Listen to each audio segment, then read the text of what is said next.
I'm having so much fun just opening up the book for our peak of the weeks.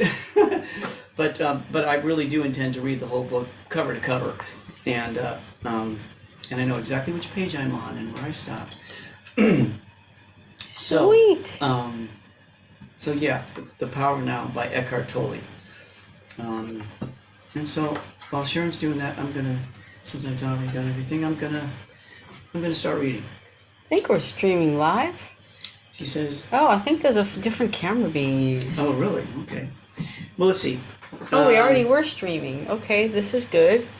So with the Power of Now by Eckhart Tolle, he likes to prompt with a question, and then he sort of answers the question.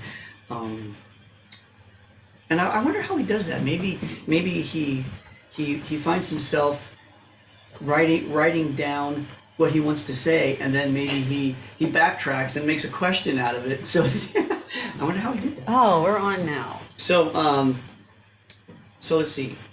This is from page 64. Can I do a quick little slate? Welcome Sure. to Peak of the Week on our other platform. We're streaming on YouTube and on Facebook. Hello, we're working out the kinks. Mark's been covering. And for those of you new on YouTube, this is where we come to you during the peak of the week on Tuesdays, Wednesdays, and Thursdays to bring some excerpts from books that continue to inspire us on our journey to reaching our next pinnacle. Love that. Okay, cool. Okay, Oh. page, yes. I'm Sharon G. Oh, and I am Mark Wheeler. Thank you. Yeah, thank you. Page 64. Okay. So I'm gonna go ahead and do the prompt. Did we tell YouTube what book we're using? I've been mentioning it. Okay, I think it just started. Maybe we should do it. You mean it just now started? Yeah, I think Oh, so. really? Oh. Okay, this is for our YouTube channels. Go ahead. You want to slate it? I was just For going to that? say, Mark will be reading from The Power of Now, Eckhart Tolle, one of our favorites. Probably the impetus for this whole video cast. This video cast, this book is the impetus, yes. Okay, so it feels as if a heavy burden has been lifted, a sense of lightness. I feel clearer. But my problems are still there waiting for me. Aren't they? He's asking the question. They haven't been solved.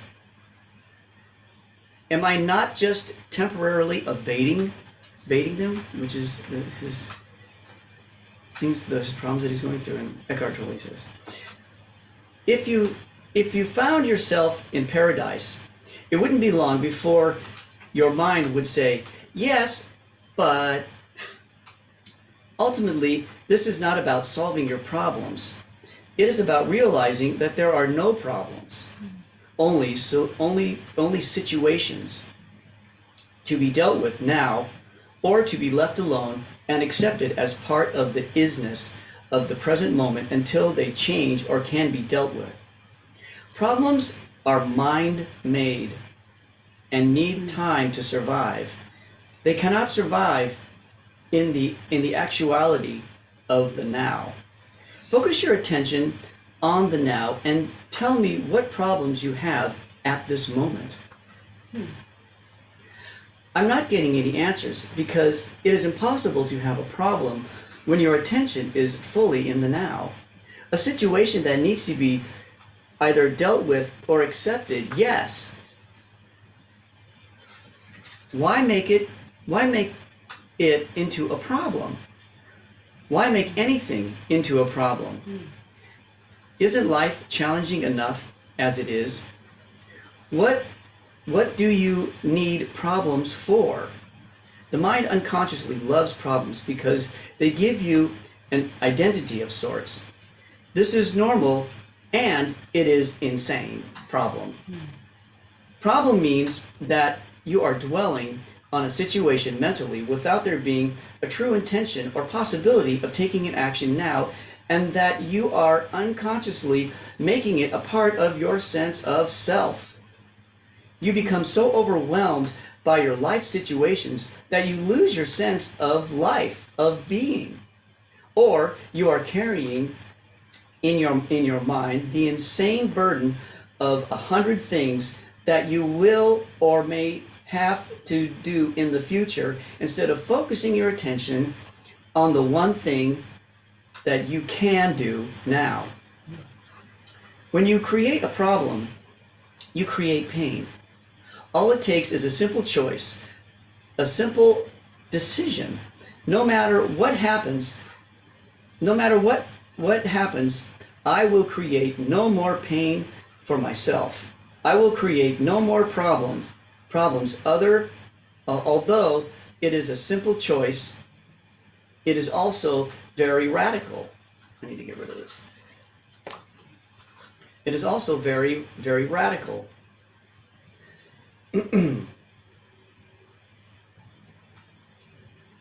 So when you create a problem, you create pain. All it takes is a simple choice, a simple decision, no matter what happens. I will create no more pain for myself. I will create no more problems. Although it is a simple choice, it is also very radical. You won't make the choice unless you are truly fed up with suffering, unless you have truly had enough. And you won't be able to go through with it unless you access the power of the now. You create no more pain for yourself when you create no more pain for others. You also no longer contaminate the beautiful earth, your inner space, and the collective human psyche with the negativity of problem making. If you ever have been in a life or death emergency situation, you will know that it wasn't a problem. The mind did not have time to fool around and make it into a problem. In a true emergency, the mind stops. You become totally present. You become totally present in the now, and something infinitely more powerful takes over. This is why there are many reports of ordinary people suddenly becoming capable of incredible, courageous deeds. In any emergency, either you survive or you don't. Either way, it is not a problem. Now, he goes on to say, some people get angry when they hear me say that problems are illusions. I am threatening to take away their sense of who they are. They have invested much time in a false sense of self for many years. They have unconsciously defined their whole identity in terms of their problems or their suffering. Who would they be without it? A great deal of what people say, think, do, is actually motivated by fear, which is, of course, it is always linked with having your focus on the future and being out of touch with the now. As there are no problems in the now, there is no fear either. Should a situation arise that you need to deal with now, your actions will be clear and incisive. If it arises out of present moment awareness, it is also more likely to be effective. It will not be a reaction coming from the past conditioning of your mind, but an intuitive response to the situation. In other instances, when the time-bound mind would have reacted, you will find it more effective to do nothing, just stay centered in the now. So, I'm always guided by the now, and it's often that I do as he ruminated about people having their being in a sense of fright, let's say. I have those as well.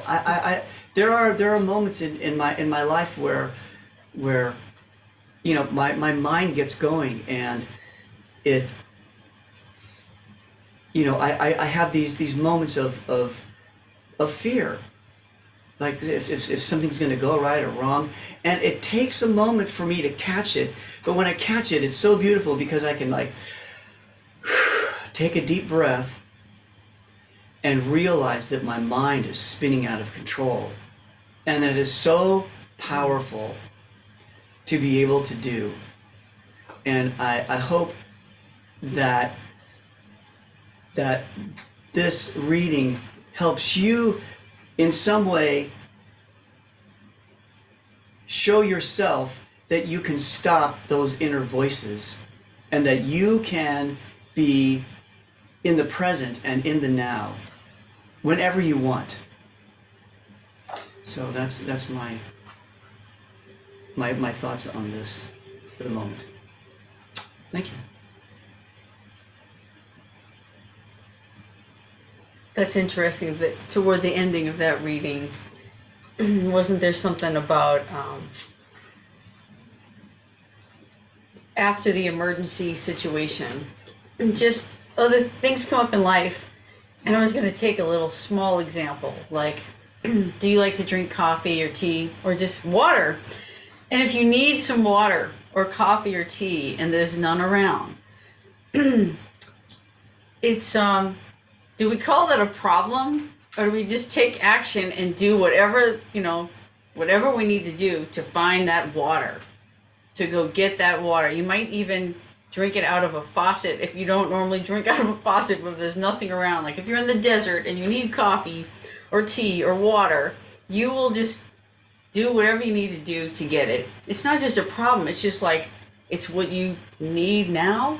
It's like your focal point now. And it seems like we come up with a remedy for it. But sometimes it's those far off things, like I want to build that thing, and it's going to have all these moving parts, and I'm going to ruminate over what I'm going to be doing maybe in a week or a month or a year. Where I like that he's just bringing it down, that you're dealing with a task at hand, or with just the present moment and what you can do, what you are called to do.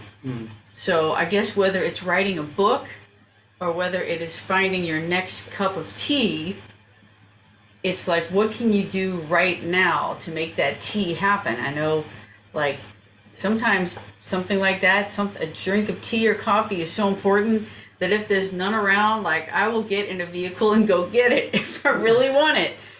But, if I have a book that I want to write and release, sometimes I have this weird anguish about just doing a task, to take a step into doing that book. I love those two things that you just pointed out, because going to get coffee, you wouldn't even think about it. It's like being in that emergency situation. It's like, oh, I'm getting in the car and going. It's just instinctual to like, okay, I'm gonna go get it. What if the gas tank's low? Or there's bird poop on the window? Well, you go like get the gas in the car, clear the bird poop, and still get to the coffee. Yeah, you wouldn't be like, there's a problem, like I have to stop. It's like, oh, you're talking about I'm getting my coffee or my tea or my water or whatever it is. It's like, you just go for it. But like, oh, my book, oh, my artwork, my exhibit that I want to do one day. What about that? Like, oh, it feels like this big thing. But, well, what can I do today? Can I at least pick out a picture, pick out a concept? What can I just do in the now? And it doesn't matter that it's going to have 1,000 components to get it together. Even like the coffee. I mean, you don't think, oh, get in the car. Oh, clean the windshield because the bird pooped on it. Oh, the gas tank's low or whatever. You just kind of handle it. Because like somehow coffee or tea is a little easier than maybe writing a book. But really, there are some components. Why do we just push through those things though? I guess he's just reminding me in this book, thank you Eckhart Tolle, to take whatever the thing is that one is being called to do, whether it's getting something to drink or writing their book or doing their art or whatever it is, what can be done right now? Can you just pick up a pencil and find a piece of paper? Like, just get it started. You don't have to worry about who's going to look at it, like it, anything else. You can just break it down and do what is possible now. So I like that. Thank you. You're welcome. Thank you for your insight.